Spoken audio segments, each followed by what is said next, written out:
వీరబ్రహ్మేంద్ర స్వామి కాలజ్ఞానం రాసిన బనగానపల్లె.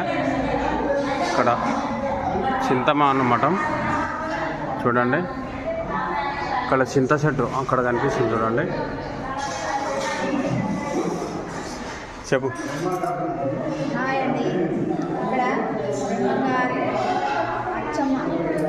అచ్చమ్మ దగ్గర ఉండి ఆవులను కాసిన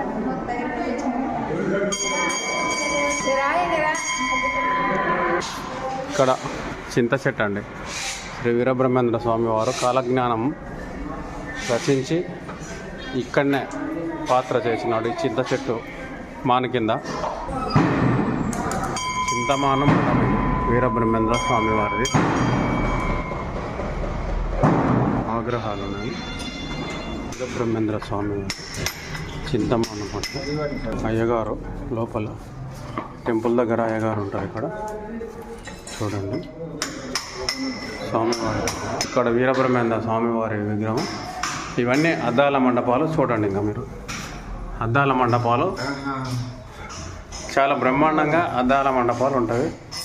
ఎక్కడ తాకుతామో తెలియదు. హాయ్ అండి. ఇక్కడ బ్రహ్మంగారు కాలజ్ఞానం రాసిన అమ్మవారు అచ్చమ్మవారి దగ్గర అద్దాల మండపాల వల్ల మేము ఉన్నాము. ఇంకా పైన చాలా చాలా బాగుంది చూసేటివి. అక్కడ పోయి చూపిస్తామండి. హాయ్. ఇక్కడ శ్రీశైలం ఇక్కడ బ్రహ్మంగారు నేను ఫస్ట్ మొట్టమొదలు రావడం ఇక్కడే చూడండి. అద్దాల మండపం అంటే ఇది.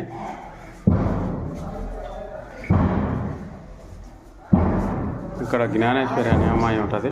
పైనకి ఎక్కుతున్నాం చూడండి. పైనకి ఎక్కాలి, ఇలా పైనకి ఇలా ఎక్కాలి చూడండి. ఎంత చాలా బాగా ఎట్లా కష్టపడి డబల్ 4 చూడండి. చూసినా మనం ఎంత చక్కగా ఎంత చక్కగా మా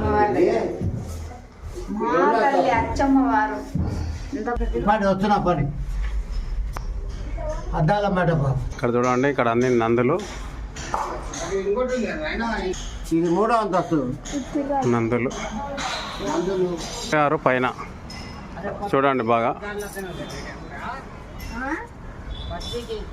బనగానపల్లె మొత్తం చింతమాను చెట్టు చూడండి.